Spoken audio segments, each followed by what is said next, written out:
Hey guys, Tim Marshall with Defense Mechanisms. I wanted to take a few minutes today and talk to you guys about some lessons, some things I observed this weekend as I helped teach a low-light shoothouse class in Alliance, Ohio. I just want to talk through a couple things that students struggle with and give you maybe some insight for your next low-light training or CQB training that might help you not make the same mistakes. One of the first things that we see a lot and that students in this class definitely struggle with is keeping the rifle at a low ready, out of your face, right? A lot of times we see students go around every corner and they take every shave and they enter every room with the rifle all the way up on target. And what this does is it really obscures my ability to see below the rifle, and it blocks my vision, limits my vision. And so I want to get used to taking these shaves with the rifle in a low ready. And that low ready is going to it's going to be, higher or lower depending on my distance to the wall. My low ready is going to be about at the baseboard height. But what this lets me do is, as I enter the space, I can see it all the way to the baseboards, right? And so if there's a person there, I can see their face, I can see their hands, waistband, wingspan, I can see the immediate area around them, I can see their intent, right? It lets me see all the things about them. If I then decide, man, that person has a weapon, they're an immediate threat to me, I need to engage them, then the rifle can come up on a target, I account for offset, flip off my safety, and send my rounds as needed. And what happens is if you identify targets like that, if you go through target PID like that, where you keep the rifle out of your face till you see a target, you see their face, their demeanor, their hands, their waistband, their immediate area, their wingspan, and then you decide they're a shoot target and you bring the rifle up, we see that those people shoot no-shoot targets way less. Whereas if you come around every corner and your rifle's immediately in your face, you see that there's a person. Sometimes we have students who will immediately just see a person and engage from there because they're already in their sights. And when we train at the flat range, we get a lot of reps on see the target, shoot the target. Well, that's obviously dangerous, right? We only want to shoot people that need to be shot. The other thing we'll see is students will get on target, they'll see the target, they'll realize it's there, and then they'll get the rifle out of their face to try to see hands, waistband, wingspan, intent, right? What's around them. They'll try to do full PID and then realize, oh crap, I need to shoot them, and then get back up on target. And what I think you'll find is that it's a lot faster if you can keep the rifle out of your face until you've already done PID and then get the rifle on target and shoot. And so why is it that this happens all the time? And I think a lot of it comes down to students' comfort mounting the rifle, right? If you are nervous about your ability to get into that red dot every single time that you bring the rifle up, that's what leads people to move around and function in the dot, right? They live their whole life in the dot because they're nervous that they can't just get the dot when it comes up. And I talk a lot about mount height on this channel, and for sure having a mount that's sized to your body, that when you're standing in your natural fighting stance and you bring the rifle up, the dot's just there, that's really important. That's why I keep going to these tall mounts. For me, they're just in my eye line when I bring the rifle up based on my body type, the way I like to stand. If you like to stand a different way, well, you might need a different mount. I'm not saying what you should use, but what you need to have is a mount that presents the dot right to your eye line in your natural fighting stance. Every time the gun comes up, the dot is there. That can give you the confidence to keep the gun out of your face the rest of the time. Something else you can do to help have more confidence to keep the gun out of your face is you can run a laser that has vis override. In my case, I'm running an Engol. This is an Engol clone, but I also have real Engol. And whenever I turn on my white light, I get vis laser.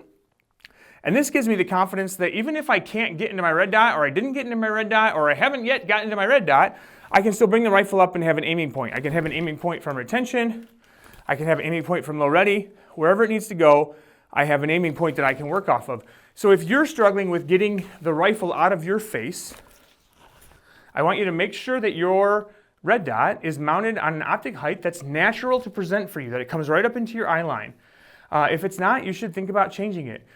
You should consider working with a laser that has vis override. There's a handful of models at this point now that have vis override. Every time the white light's on, you can have a green aiming point. That eliminates the fear of being able to get into your red dot, and so you can do PID with the rifle down out of your face, use that green laser aiming point, obviously accounting for appropriate offset. The other thing I need you to do is I need you to rep it out. If all you do is shoot on the flat range and everything is an up drill and everything is a shoot target, this isn't gonna work out great for you when things need to not be shot. When you have to identify targets, decide what needs to be shot, and then bring the rifle up and make an appropriate decision. You're programming yourself that every time the rifle comes up, it's a shoot. And so be careful with that. Remember, if you can't see it, you can't PID it, and if you can't PID it, you shouldn't shoot it. Another problem we see a lot with students in a low light environment, and low light isn't really any different than daylight, but what it does is it really lets us as instructors see students' behaviors. In low light, I can really see what you're looking at by what your white light's pointed at. I can see how far you're casting your vision by how you're using your white light. And so we should be doing the same work in a lighted environment, in a no light, white light environment, and in a night vision environment. We should be doing things the same way, but certainly in a low light, white light environment, it helps me as an instructor to really see what my students are doing. And one of the things we see a lot is students that are casting their light low on the floor in front of them. And I think that this comes from a navigational desire. They want to see where they're moving, where their feet are going to go. But what it does is, most of the things in a CQB environment that can hurt us, that we need to be fighting and prepared to deal with, targets we need to identify, they're not 3 feet in front of us on the floor, right? They're all the way to the hard corner in the room. They're through the doorway into the next room. And so we need to be sure that we're casting that light all the way. If I'm digging my hard corner, I need to cast that light all the way into my hard corner. But again, with the rifle low enough that I can see over it and do PID, right? If I cast it 3 feet in front of me, this isn't what we're looking for. I need to cast it to the end of the corner, to the baseboards in the corner, while still leaving myself plenty of room to see what's going on and not block my vision with my rifle. The same is true as if I'm doing my scan and I come to an open door. I need to push that light all the way through that open door, all the way to the baseboards and that other room. See as much of that room as I can see in my scan, and then back into this room and continue my scan on. And we see this a lot. This happens when students will start to get tired or when their processor starts to get really overloaded, is that their light will get lower and lower and lower. And some of that is, it's like when you're a little kid, you play hide and seek and you cover your eyes, and because I can't see you, I think you can't see me. And I think some of that's going on. If the student doesn't light up everything that there is in the world, there's this feeling of security that the world can't hurt you if you can't see it. But in reality, it's the absolute opposite of that. If you're only lighting up the floor in front of yourself, you're making a giant light for where you are, while not giving yourself any of the information where other people might be, targets, bad guys, whatever. So be really intentional about getting that light up and all the way into your hard corner, all the way into the next space that you might be able to see down the hallway, and not just splashing it in front of you. Along the same lines, we see a lot of times, I saw a lot this weekend, where students will come into a room, they'll dig their hard corner, they'll keep the gun down, they're doing a good job, they'll start their scan, and what will happen is they'll get onto a piece of furniture and they'll keep their light low on that piece of furniture instead of up into behind the furniture into the room. And as you shine your light on a piece of furniture in the middle of the room, it's casting shadows, and what you're doing is you're making it easier for anybody who might be behind that furniture to hide. You're casting big, dark, black shadows, making it easier for anyone to hide behind there. And so instead of that, you need to be really sure that you're pushing your light into all the spaces, that you're not stopping, right? We have a real tendency to stop on the first plane that we come into. Whether that's a piece of dead space like a couch in a room, or whether that's the door frame into the next threshold, we have a real tendency to stop our vision on that first plane that we come to and not push our vision past that.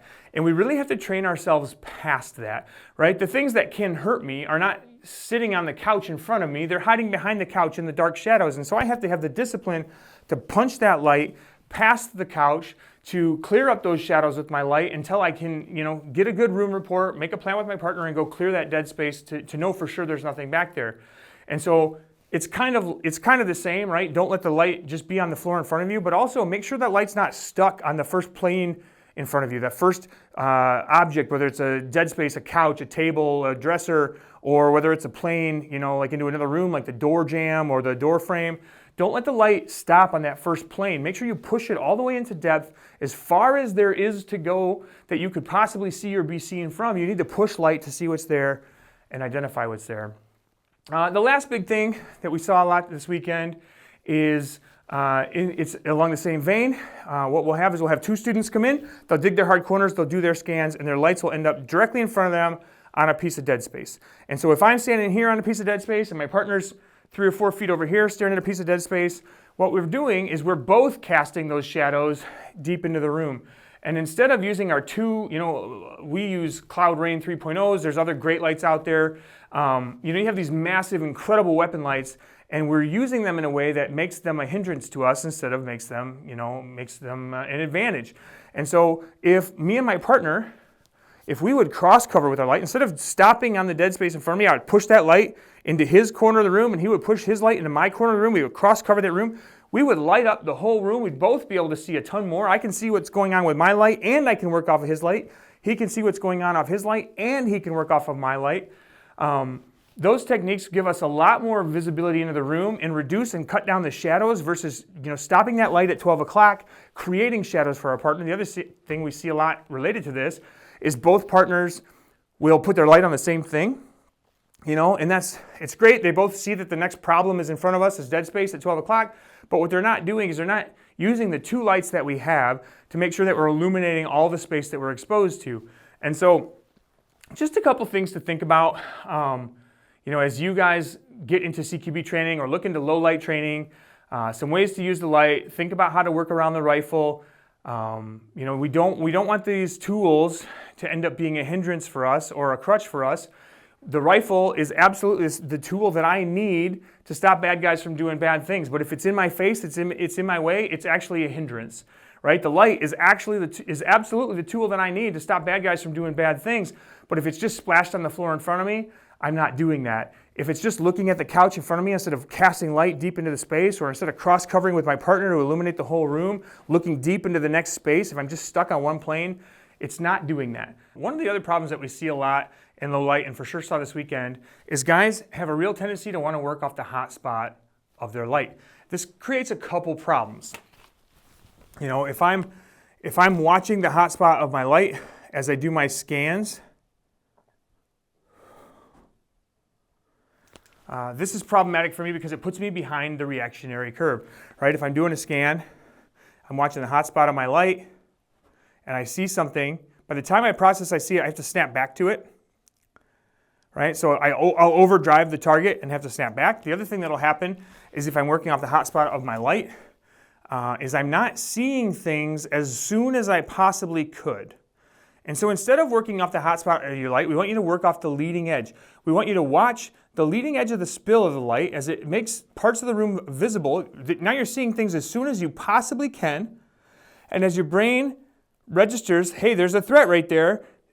There is your rifle, red dot, laser, all the things, right? So as you work off this leading edge, it gives you a reactionary advantage, right? You have a little bit of time to see that there's a problem and snap to it, versus working off the hot spot, you see that there's a problem, you have to snap back. And so that's slower, and it's disadvantageous. It gives the bad guy the ability to see you before you have the ability to see him. Obviously, if your light's on and you're in the same room, he can see you.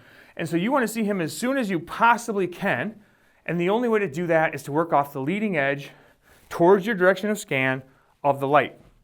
The other thing that working off the leading edge of the light will do is sometimes when there's a target directly in front of you and you shine your light at it, that light can be a lot. If the target's wearing a white shirt, it can bloom off. If it can overwhelm, it can reflect back at you. And it can be hard to see their hands. Do they have a weapon? Do they have a badge on their belt? It can be hard to see. But if you push that light off the target a little bit and use the edge of the light, the spill of the light, it's much softer, much less intense, and allows you to make good, positive PID. Oh, that's a police officer with a badge on his belt. Officer, are you okay? I'm here to help, right? Whatever. And so if you always work off the hot spot of your light, it puts you behind the reactionary curve, right? You're seeing things late and snapping back to them versus seeing them early and the rifle snapping to them.